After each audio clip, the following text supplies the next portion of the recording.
Ashama akkam jirtan daawwattoota koo turtii kanaan waa laman isinii dhiyeessa. Inni jalqabaa ibsa abbootiin amantaa tibbana kennan irratti kan xiyyeeffatu yommuu ta'u, lammaffaan ammoo waa'ee paartii badhaadhinaa irratti xiyyeeffata. Paartiin badhaadhinaa paartii dhaloota haaraati jedha mata dureensaa. Hanga xumuraatti waliin haa turru. Turtii gaarii. Akkuma fiinxaleeyyiin Amaaraa dhimma amantaa dhiyeeffachuudhaan bu'aa siyaasaa galmeessisuuf socho'aa turan kanneen maqaa saba Oromootiin socho'anis dhimma amantaa da'oo taasifachuudhaan akka carraaqaa jiran hubanne. Kun waan gaarii miti, sirrii hin ta'u. Tibbana abbootiin amantaa Abbaa Nagaasaa fi kanneen biroo araara kanaan dura taasifame keessaa hafan ibsa akka kennan ni beekama. Abbootiin kun ibsa isaaniitiin Bataskaana Ortodoksii Oromiyaa teessoo Phexros hundeessineerra jechuudhaan labsan. Dhimma kana ilaalchisuudhaan Bataskaana Tawaahidoo Ortodoksii Itoophiyaa irraa namni ani molokseedhaa abbaa Hitsaan jedhama jechuudhaan abbootii ibsa kennan irratti miidiyaa irratti ba'uudhaan arrabsoo roobsaniin ala hanga ammaatti wanti himame hin jiru. Abbootii Bataskaanatti kanaan dura dhimmoota gurguddoo irratti ibsa kennuudhaan beekaman irraa wanti himame hin jiru. Kanneen araaraan deebi'an Abuna Saawuroos Fayirraayis wanti hanga ammaatti dhaga'ame hin jiru. Yaadi abbootiin tibbana wayitii ibsa kennanitti kaasan hanga tokko kan deeggaramudha. Maqaa sabaa dha'uun Bataskaana Ortodoksii Oromiyaa jechuun garuu sirrii hin ta'u, hin barbaachisu. Warri Tigree akkas godhaniif Oromoonis akkas gochuu hin qabu. Abbootiin ibsa kennan kun wantoota quuqamaan kaasan keessaa dhimmoonni hundaan deeggaramuu qaban jiru.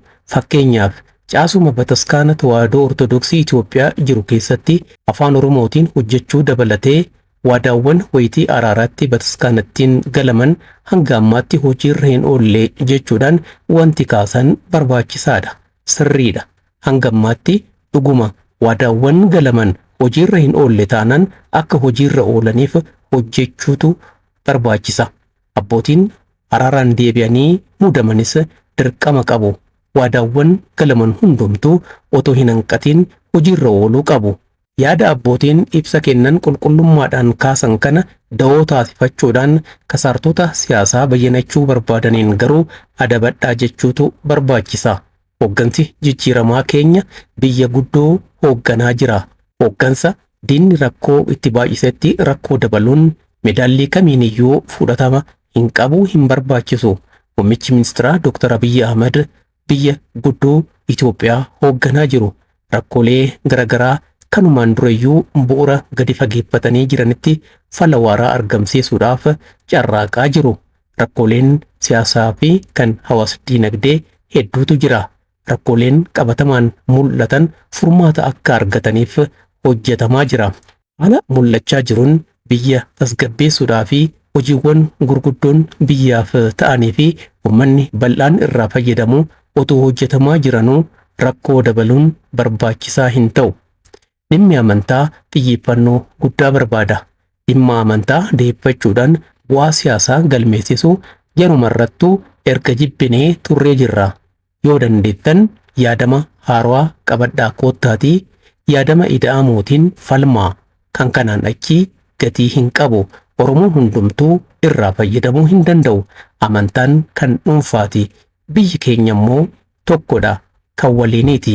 Biyyi keenya dhimma amantaatiin wal qabatee burjaaja'umsa dhufuun akka jeeqamtu uummanni nagaa barbaadu kamiyyuu hin fedhu. Abbootiin tibbana teessoo Phexros jechuun ibsa kennan bulchiinsa magaalaa Shaggar keessatti hidhamaniiru jedhamee himamaa jira. Tarii hawaasa kakaasuudhaaf waan himamaa jiru fakkaata. Hidhamaniiru yoo ta'e gonkumaa hidhamuu hin qaban. Namni kamiyyuu yakka raawwate itti gaafatamummaa seeraa jalaa ba'uu akka hin dandeenye beekamaadha. Ammoo nuti mootummaa mirga amantaa sarbuu hin qabnu. Qaamni dhimmi ilaallatu hidhamuu abbootii kanarratti odeeffannoo gahaa kennuu qaba. Kun burjaaja'umsi akka dhaabbatuuf gargaara. Akkuma jalqaba kaasee kan itti aanu dhimma badhaadhinaa irratti xiyyeeffata. Badhaadhina paartii dhaloota haarawaa jedha mata dureensaa. Biyya keenya Itoophiyaa keessatti paartiiwwan siyaasaa hedduun hundeeffamuun socho'aa turaniiru. Hedduun jiraatanii darbaniiru. Kanneen quucaranii hafanis jiru. Kan idduma dhaabbatanitti goganii hafanis kan jiran ta'uun isaanii beekamaadha. Bu'ii ba'ii hedduu keessa darbanis paartiiwwan siyaasaa bu'aa uummata fayyadu argamsiisuu dadhaban kan umurii lakkoofsisan jiru.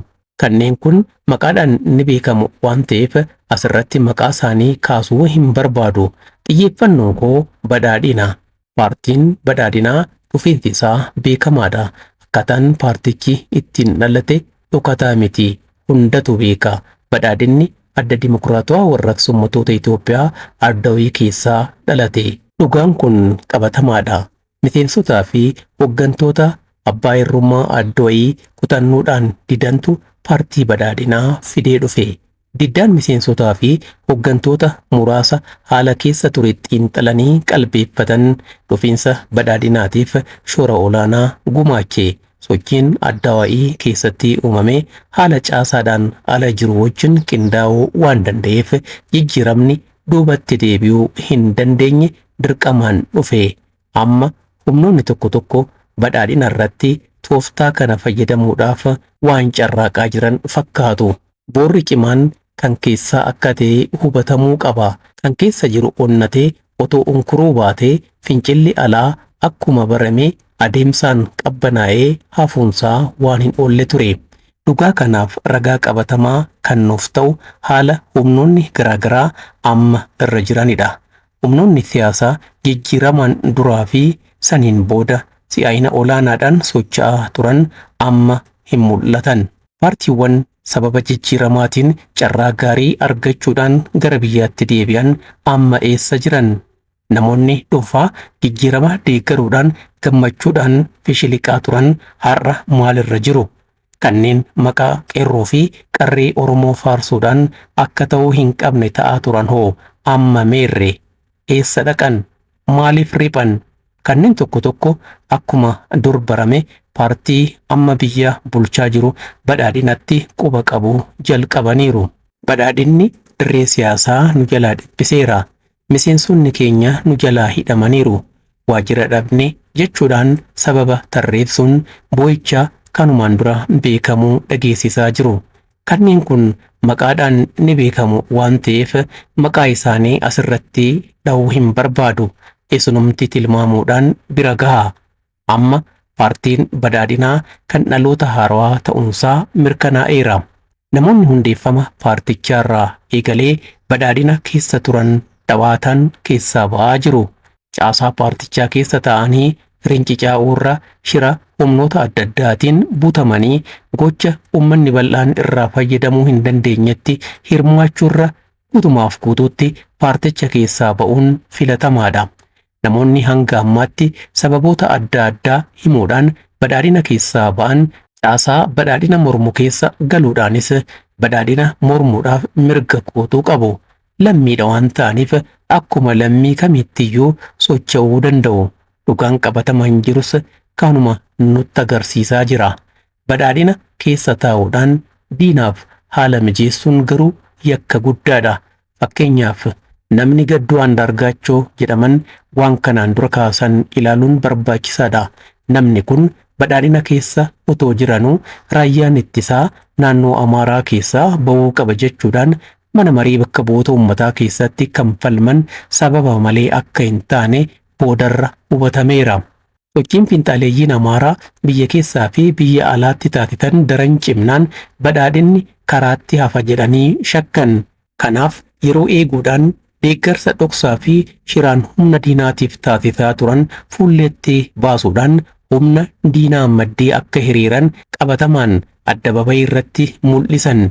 Dinqisiifannaan ergasii humnoota diinaarraa dhiyaateef dhugaa kana kan nutti himudha.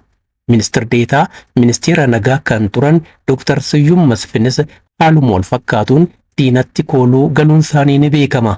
Finxaaleeyyiin Amaaraa biyya alaa jiranii fi dinagdeedhaan humna guddaa horatan kanaan dura Pireezidaant Saahilawarq dabalatee hooggantoonni garaagaraa taayitaa isaanii akka gadi lakkisaniif dhiibbaa taasisaa turan. Dhiibbaan kun fedhii badhaadhina dhawaataan dadhabsiisuu irraa madda. Tooftaa dadhabaadha. Waan haaraa hin qabu.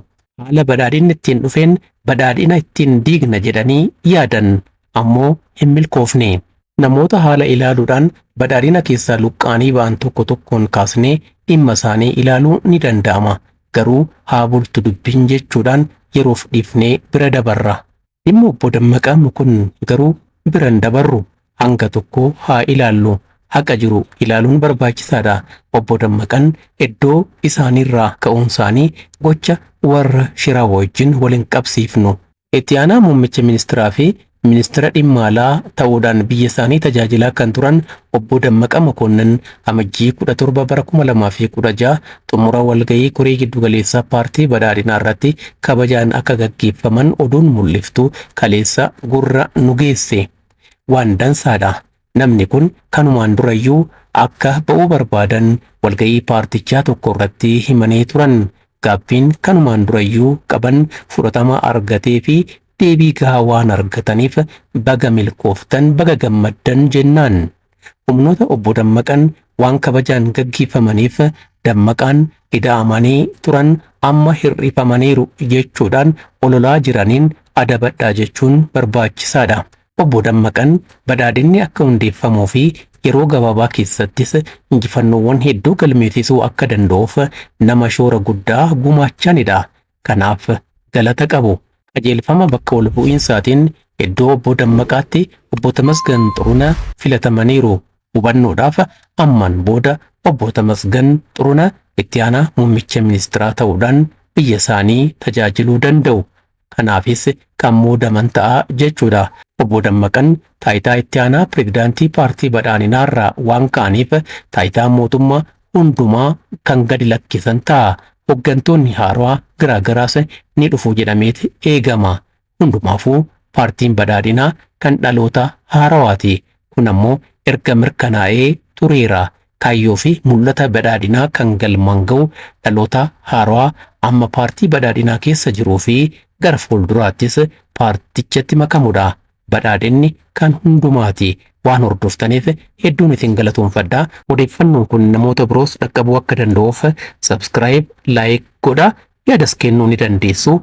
Nagaatti.